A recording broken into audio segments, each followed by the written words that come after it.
Right. So today's presentation is on cannabis policy.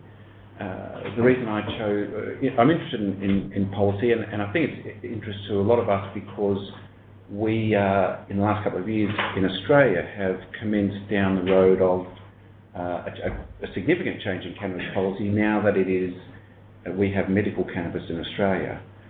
We're quite a way off from recreational cannabis laws in Australia, although some of you may be familiar with a parliamentary inquiry in Western Australia that was conducted this year into drug law reform, and they are actually calling for and have submitted for changes in the laws concerning substance use and possession in Western Australia, essentially looking to make it far more from a penal and criminal offence to a health issue.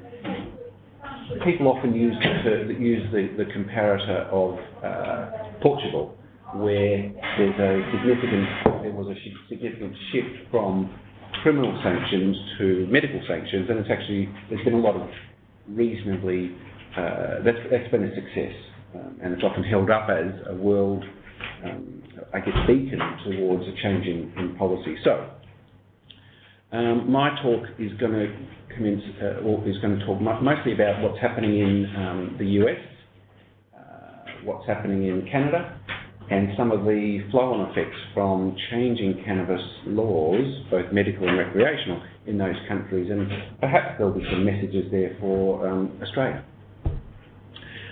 Just to sort of set the scene, I'm not going to go into this in a great detail. Everybody knows cannabis has been around for thousands and thousands of years, and we're now in the 20th century and the 21st century looking at bringing something that has been in the medical armamentarium for thousands of years, went out of medical practice in the 20th century, early 20th century, and is now being looked at again for its medicinal impact. So there's hemp, cannabis sativa. We refer to these things as hemp and marijuana or cannabis, as we often call it. Hemp, of course, being the product that's used in ropes and fibres, and anyone who's got some hemp clothes will know it's actually a very nice material. The varieties of cannabinoids, I'm obviously talking about the phytocannabinoids today. So you've got the internal system, the endocannabinoids. These are substances that respond to specific receptors in the human body that we're only really discovering and learning what they actually do in a medical sense. We're still looking at that. The phytocannabinoids, which I'll be talking about, basically that's cannabis, medical cannabis, recreational cannabis use. Synthetic cannabinoids, I spoke a bit about that the last time I spoke on cannabis, and I won't be talking about that too much today. In terms of what people are looking for is they're looking for something that activates the CB1 and CB2 receptors. The effects that most people would be familiar with, the euphoria, appetite improvement, and the reasons people use it because it's a euphoric, recreational, enjoyable drug, and like most drugs at low doses has a pleasant effect, and at different doses and under different circumstances has a negative effect. But it's interesting that it also has an impact. The CB2 receptors, cannabidiol-2 receptors, have an impact on our immune system. And we're also learning a lot about this, of course, with regard to the impact of opiate use on the immune system. There's a connection there. We don't often see it, or at least I've never had that much of a connection with it in my professional life, but there is definitely an immune response associated with opioid use, which is sort of, I guess we're getting a better understanding of that as time goes by, and the impact that those opioids are having on broader aspects rather than addiction, which is our particular forte. Very briefly, we've got THC and CBD. People will be familiar with it.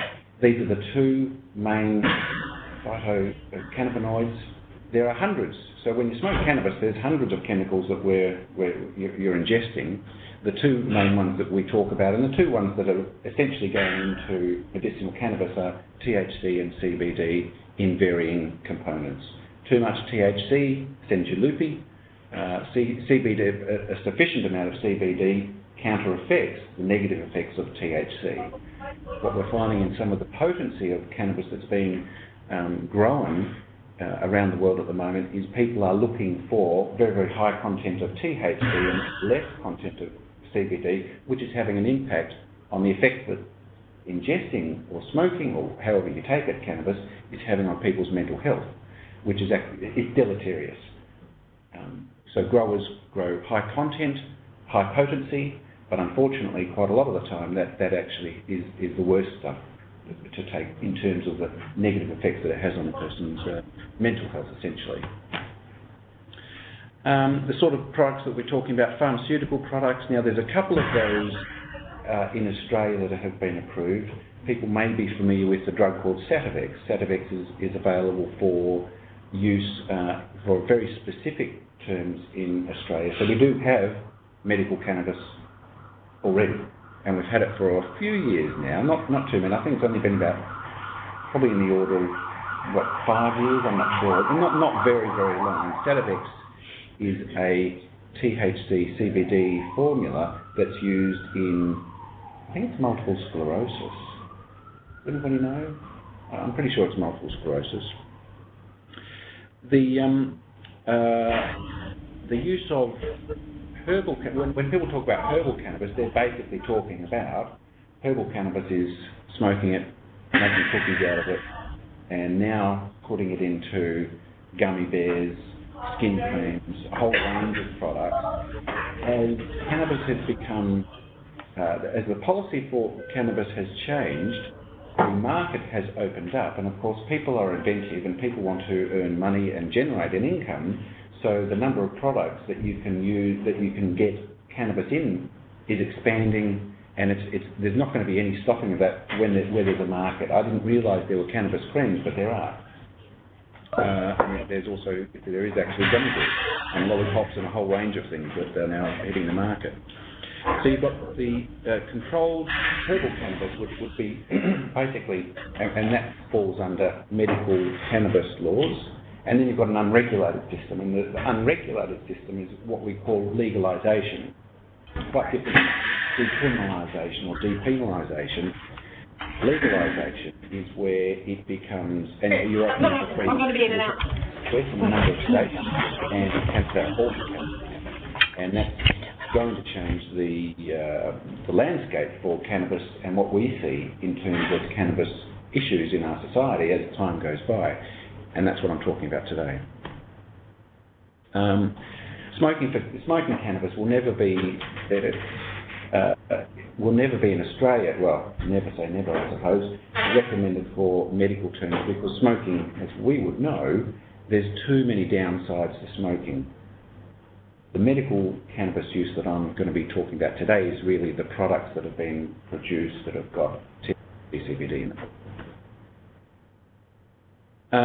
Some of the cannabinoids that have been indicated, that are approved, these are actually FDA ones, and I haven't finished, this is an incomplete list, but the sorts of conditions that cannabis is being marketed for and FDA approved are these ones here. You can see chemotherapy-induced nausea and vomiting, appetite stimulation, particularly in HIV, and in paediatric epilepsy. There's a range, there's a short list of other FDA-approved conditions, and if you go onto the internet and onto lots of places where they talk about the medical use of cannabis, the list of proposed uses of cannabis is probably in excess of about 50 conditions, but the evidence for that is either slim, not existent, or it's simply anecdotal. These are the conditions under which cannabis can be provided for in Australia at the moment.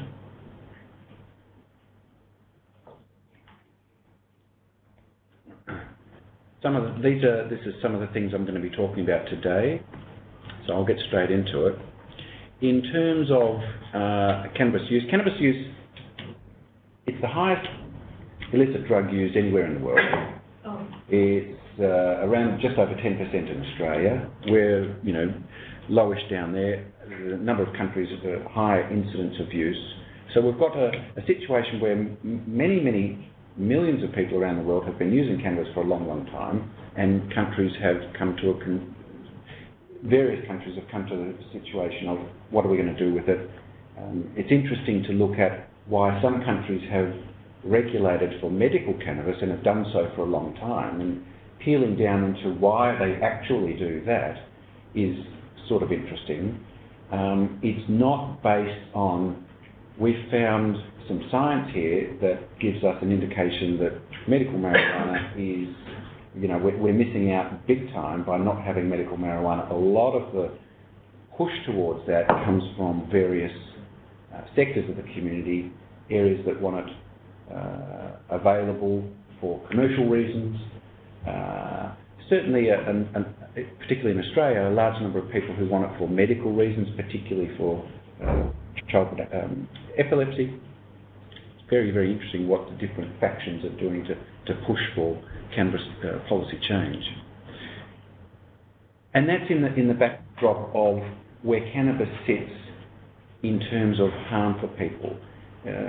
Cannabis is pretty much, that I can recollect, being thought of as a softer drug. A lot of people will say, well, cannabis is less harmful than alcohol. Cannabis is less harmful than tobacco. Why is it illegal when those more harmful drugs ostensibly are available? And I won't go into that. That's historical. It's absolutely historical. No drug laws are based on sound science of representative harms from a particular drug. So US cannabis policy, a little bit of background. It's been well over 20 years since California introduced medical cannabis. I do recall the advertising and the big deal in the 90s when California was looking towards making medical cannabis law policy changes, and they got there and they did that. Skipped 23 years, and you've gone from California being the first jurisdiction in the US to legalise medical marijuana. Now we've got 33 jurisdictions in the US where it's actually legal for medical cannabis, and in a number of them, recreational cannabis is now available. I think it's about 9 of the states in America now have, basically it's a commercial product like alcohol. In 2012, Colorado passed legislation allowing recreational use, and now there you go, you've got 9 states and the District of Columbia allowing the use of cannabis recreationally. Interestingly, federally, cannabis is still illegal. It's still recognised as a controlled substance, and that has implications for companies that produce and manufacture and sell cannabis products. Some of the banking institutions in the US will not deal with companies that have cannabis in the cannabis industry, because they are concerned that federally they will be in breach of federal laws dealing with the proceeds of an illicit substance. So it's a very interesting, strange set of policies in the US at the moment.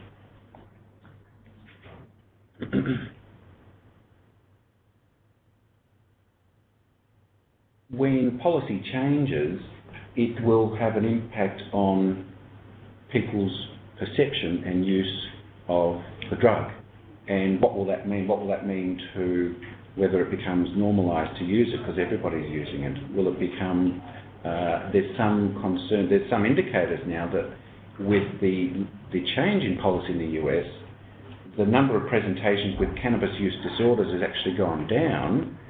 And is that a reflection of the normalisation of what it is to have cannabis, and whether you've got a problem or not based on how many other people are smoking? And how many other people are experiencing certain problems from it. We don't really know that yet, but it's an interesting observation they've made in the US since cannabis legalisation in some areas has become a reality. And some of the issues are the legal consequences. It's still illegal to drive, for example. It's essentially the same as alcohol, except there's a zero tolerance policy. You cannot have cannabis in your system and drive anywhere in the world. There's no 0.05, for example. This is a representation of the states of America that are going from the blue sections that have legalised it completely, so that's the free market economy, through to areas that have got legal for medical use with a limited THC content, and the grey zone, I think there's only 3 left, where cannabis is completely, basically the same as Perth. You can't use it, there's no reason to use it at all. This particular article from 2017 looked at a number of issues to do with cannabis, and they described it in terms of impacts from medical cannabis use and recreational cannabis use. And essentially what this particular research showed was that in adolescent drug use, because when marijuana becomes more freely available, the biggest,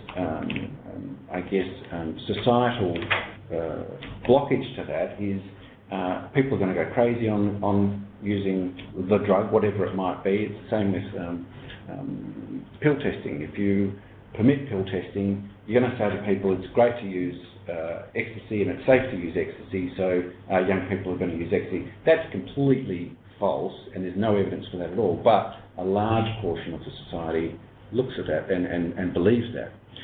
So this particular study looked at what does happen to adolescents and youth when you have jurisdictions that change their policy. Essentially, cannabis use hasn't increased significantly over the last few years in most of the jurisdictions where these sorts of studies have been done. However, in older people, in adults, the incidence of use and disorder in some jurisdictions have actually increased. Different effects with regard to the recreational marijuana laws. There are indicators that societal use very, very mildly does increase, but it's essentially the adults and not youth. The social justice issues, which are another reason to change drug consumption or drug laws in a society, you're disadvantaging usually lower socioeconomic people in lower socioeconomic groups, and by changing the policy towards possession and use, you're actually, evening out the disparity in any society where you have laws concerning substance use. And essentially they said more research is required. These are early days, it's very hard to do research. It's all because this is observational, it's not conclusive. This particular study looked at wastewater analysis of effects of legalised cannabis in Washington. Essentially, they looked at the THC content, and they found in Washington, following legalisation, based on wastewater, they reported that use in that jurisdiction had increased following legalisation. On the other side of the coin is that do legal sales in a particular jurisdiction then, compete with the illicit drug trade? And the feeling is that it probably does, but that story is actually a little bit more complicated because there are issues to do with when it's legal, it's taxed, and in America at the moment, it's still cheaper for people to purchase illicit cannabis versus legal cannabis, and there are issues to do with, how much a state chooses to tax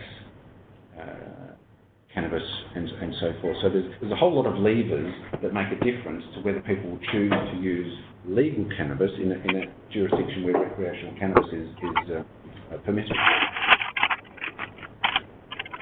Another report from 2019, again, and this was 2 years after the earlier study, increase where you've got medical cannabis laws, increase in adult use but not in adolescent, a potential for an increase in adult cannabis use disorders, which is interesting because that is in opposition to what was presented at the APSAT conference a couple of weeks ago by a researcher, and I'll get onto that in a jiff. And impacts on alcohol and tobacco remain uncertain. The findings with regard to recreational cannabis laws, again, it's not easy research to get conclusive evidence on. But again, the little impact on adolescent cannabis use and unknown effects on other substance use, although there is some research on its impact on other drug use as well. There is evidence for an increasing level of THC in legal area where legal cannabis is available, and that's in part related to market forces and in part related to taxation. Cannabis began to be taxed based on weight, and a person who's making money out of selling this by weight, if you increase the tax, if I sell you a pound and I'm going to tax it at 20%, well, my thinking is going to be, and this is what happens, okay, well, I'll sell you a half pound, I'll just give you much higher content, stronger THC, and that way I'll avoid the tax that the government's going to take from me, and so you actually are finding a slight but noticeable elevation in the content of cannabis in some products. In some products I've read, the THC content is up around 70%, which is extremely, extremely high. About 10% would be about average. And that's the conclusion made by these people, Smart and Paquin, this year. Policy on alcohol, it doesn't have an impact on alcohol use. Again, difficult to measure. Some evidence of either no or very little impact on past months binge drinking or past months use and binge drinking. A little bit too early to say necessarily do these laws have any impact on what happens with youth and alcohol use. No impact on the prevalence of alcohol use. Some evidence for reduced binge drinking. This will become more apparent as more people do more studies to look at the impact of policy change on alcohol use. Another study with regard particularly on youth use. This one said a small significant reduction in certain populations were found following liberalisation or change in cannabis use policies. Decriminalisation was not associated with significant shifts in use for the sample as a whole, but predicted significant declines in certain groups, and they give the example there of 14-year-olds and those of Hispanic ancestry.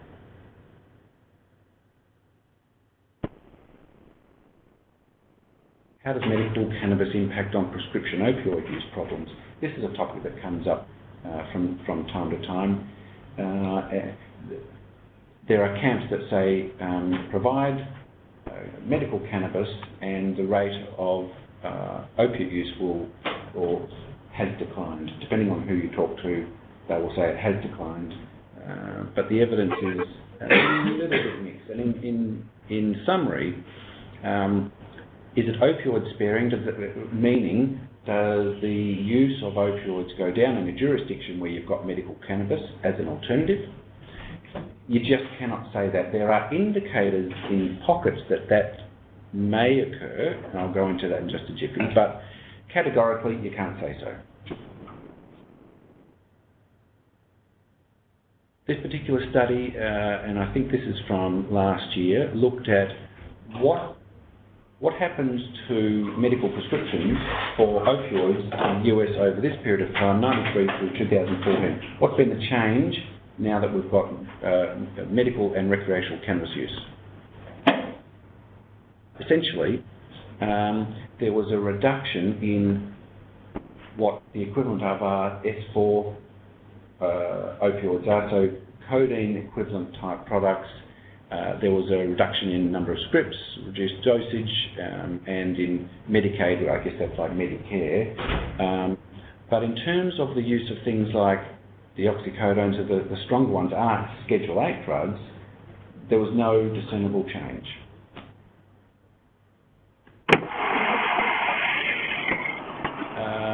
Online surveys of people who receive medical cannabis often shine a positive light, and people often self-report, as this one did. Self-report of cannabis as a substitute for prescription drugs, 63% said they reduced. Pharmaceutical opioids, 30% said they reduced. Benzodiazepines, antidepressants, and interestingly, they also asked about alcohol.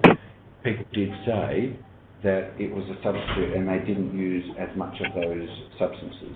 Now, it is self-report, it's a fairly low number of people, so I don't draw conclusions from this. Interestingly, almost half of them said they also access cannabis through illicit sources. What that means, I'm not really sure. This was another online survey conducted a couple of years ago. This came out in 2016.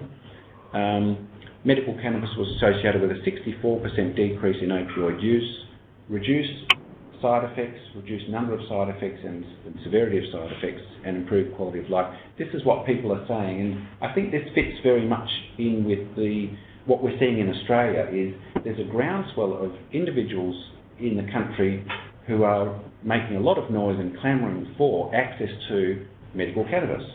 And they're vocal and they feel very passionately about this, and this is what people are legitimately reporting. The medical science yet has not, it's been more difficult for research to define that this is in fact the case when you do anything resembling a double-blind placebo trial. Yep. And also,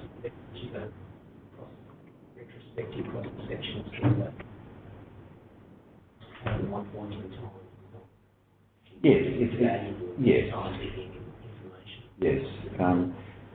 My personal feeling is that anybody who's, if you're on it and you're on it for a period of time, and depending on how you get it and what the mixture is, you're going to be an advocate for it. You're going to have a positive relationship with it, if you like. So of course you're going to say that it's made a difference in this setting. When you don't know what you're having, when it's a double-blind placebo, that's when you get the real evidence, and that's why the Faculty of Pain in Australia is yet to endorse cannabis in anything other than epilepsy.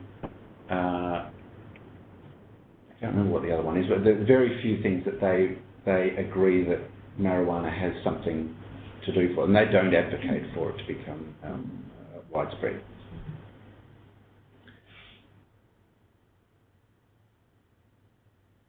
Another self-report study where 90% of the sample strongly agreed that they were able to decrease the amount of opiates that they consume when they also use cannabis.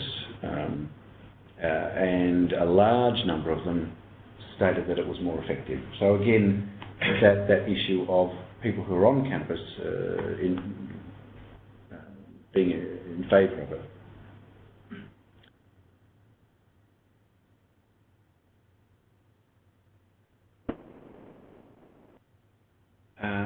Now, what's this?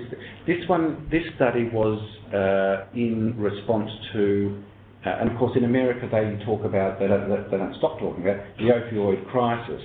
They've got a very, I guess, much more of a serious interest in finding a solution or a part of the solution in how can we stop, so many thousands and thousands of people each year dying. And so the question of, or the statement of, well, give people marijuana and they won't use so many opiates and they won't die from it. Is that true or is that not true?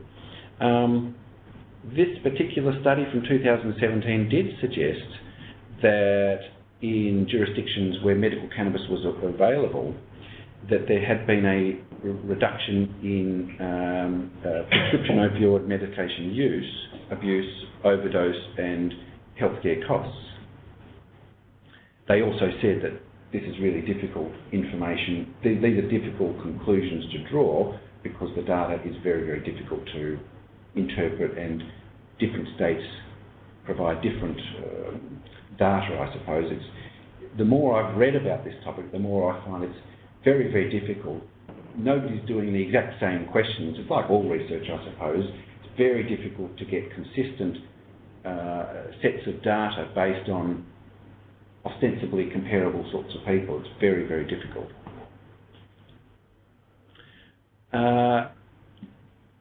So is there a reduction in overdose deaths related to cannabis use? Some evidence that this particular study from 2014 was actually in favour of it and was suggestive that there are fewer overdoses and overdose deaths. They say opioid analgesic overdose.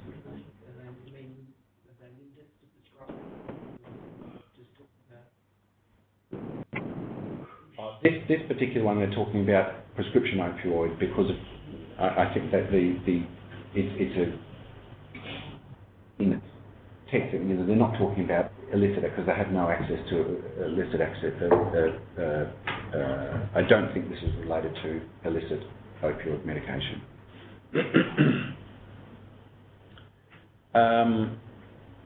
It may have been actually. That's a good question. The graph that they purport here basically is a downward trend in opioid mortality.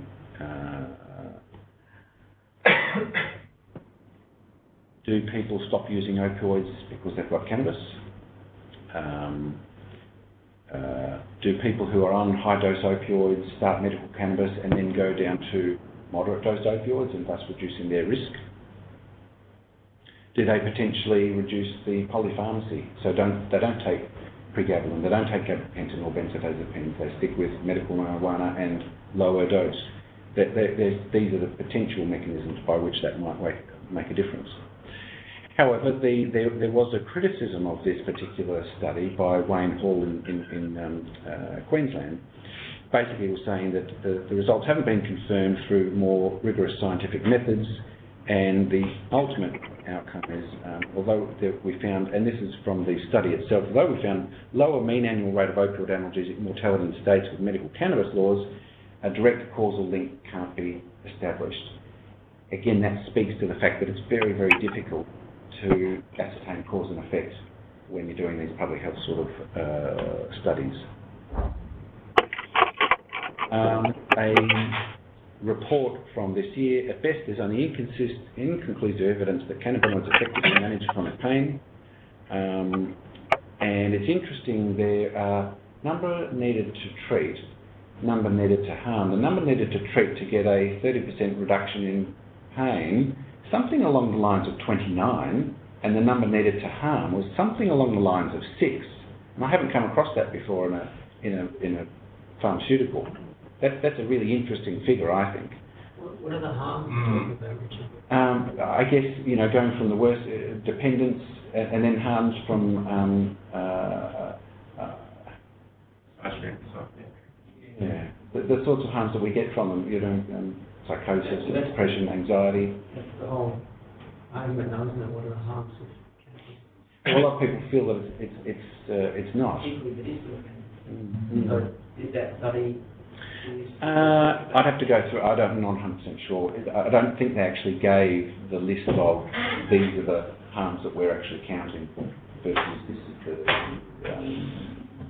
I'll have a look at it. It's a big, that's it was enormous. Enormous, yeah. And in terms of then saying, well, what are we talking about harms? Because if we're talking about significant harms, then that's a really important study from wherever it is to inform medicinal cannabis law. I think harms, whether harms include side effects, I mean, they all have side effects, I imagine. What do we normally mean when we say number needed to harm? Number needed to harm normally is just adverse events. So you take the backward case, for example, it's just feeling a bit sedated, not able to do my normal stuff, and I stop taking it because I don't like it. I think that's where, and that then raises up to overdose death. That'd be interesting. They're usually a lot closer together, and I thought, in most things that we come across, the number needed, that's a big difference. I mean, if I was offering you a medication with those sort of figures, you'd say, well, why on earth would I use that? Oh, absolutely. But the other thing as well is that to actually look at the content of the medicinal cannabis, where the THC versus the cannabinoid, what's the ratio between the two? Like, you know, a lot of people like a lot of THC, but then that's the calm that you're seeing. Yeah. But, you know, then you've got to put that in and see whether they can balance it out, you know.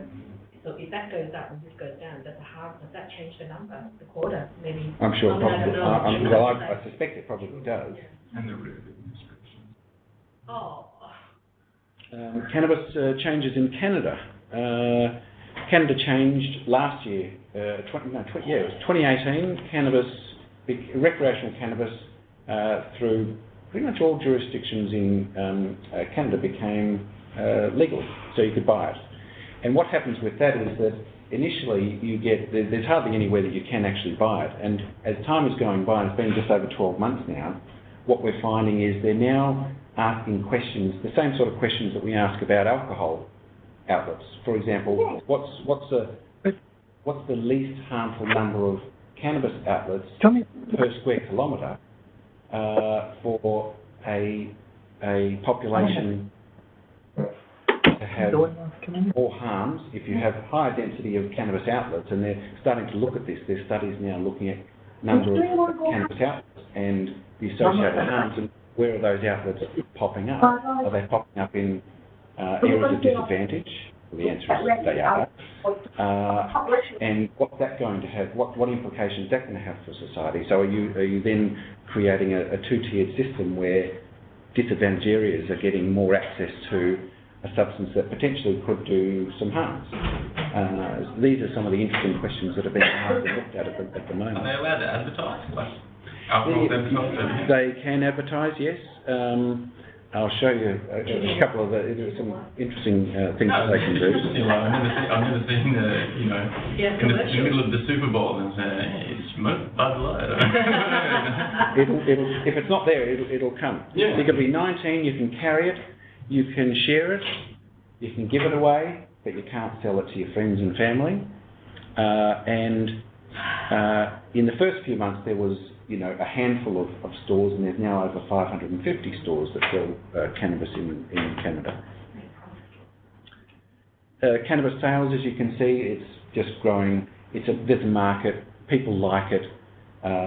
What happens is you get not many people are commercially producing it, and over time, and this will continue over the next number of years, you'll get more people, this will be more commercialised, and you'll get more farmers saying, I can actually make more money growing goat than I can growing wheat or sheep or whatever it might be. Pretty remarkable. The five-fold increase in 3 It's not many industries. And that's why a lot of people are going to say, well, gosh, I'm going to get into that. And there'll be a plateau once it gets. What'll happen is there'll be a lot more on the market, and prices will come down. And will that have an impact on the amount people use? And will it have an impact on the criminal aspect of things? Will it become less commercial for criminal enterprises? I'm not 100% sure how that will go. So packing's regulated. Advertising, I believe it is. Promotion is restricted and limited to places where under 19s are not permitted. So you won't get it at the Super Bowl, Jimmy. Cool. The government produces all sorts of things about having cannabis in Canada. There are regulations on how much cannabis you can have in your cookies or your gummy bears or your lollipops. So similar to what we see with tobacco and alcohol here in Australia, they're necessarily and quite rightly having those sorts of policies applied to cannabis. Whether they're doing it enough, I don't really know. You might go into a shop.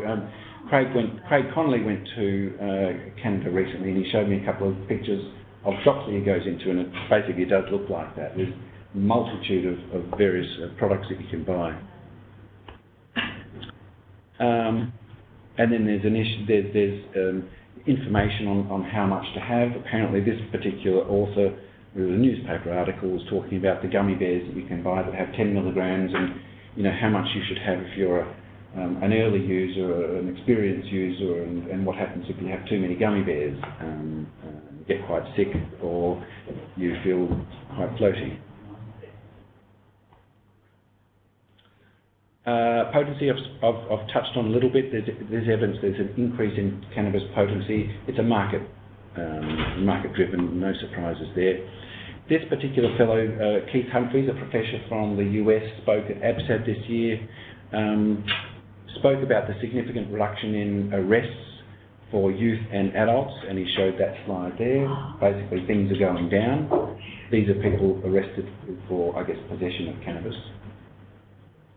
He said that there wasn't much change in the rate of incarceration in the US because essentially people don't often go to prison for cannabis-related offences. He did talk about the tax base, which I've touched on. The tax being related to weight has pulled a lever for people who sell it and grow it to make more potent cannabis. Well, interestingly, he spoke of some evidence of reduction in presentations for cannabis use disorder, where some of the research that I touched on earlier had suggested that there are potentially some increases. So it's confusing, and again, I'm not too. It doesn't give me too much anxiety to know that we don't know yet. There are some indicators both ways. And the outlet density considerations, a study from Washington, for example, basically showed that the density of cannabis outlets in lower socioeconomic areas in Washington is going up. So they have the regulation of density in places where a lower socioeconomic group hasn't caught up, particularly in Washington. But why would you want to limit the number of outlets on the money-making machine, even if the taxation collector? Yeah. Well, if I was an ATO, I've got as many about there. Well, we have that now for alcohol density. Yeah, the same arguments for alcohol. Yeah. Alcohol is heavily taxed. Yeah. You may. Harms related. Yeah. The same argument goes for alcohol tax per gram, like the minimum unit price for alcohol. Versus cannabis. We haven't got there yet. Unit price per cannabis, per THC vaccine rather than price per Yeah. weight. That's where it's heading. That's where it's heading. Yes. I think that's where the money's going to come from. Yeah. You may have heard it in WA's made a change in policy recently about alcohol outlet density, meaning that they've restricted the number of outlets. I think it's you can't open up a new outlet that's got over 500 metres square of shop front or floor within 5 k's of another outlet at the moment. It's a good policy. They've just allowed alcohol delivery. By Uber, you mean? What You can get alcohol delivered now. Oh, not necessarily. Jimmy's on the go or something it's called. Proud of my name, but it's actually called that. I thought that was your business. Yeah, you can. On the side. Not to everyone in the middle of the time. We're supposed to put in a form for that. Well, okay, let's leave it there. It's 1 o'clock. Any questions or queries? It's really more about commenting. Pardon what? I haven't come across any.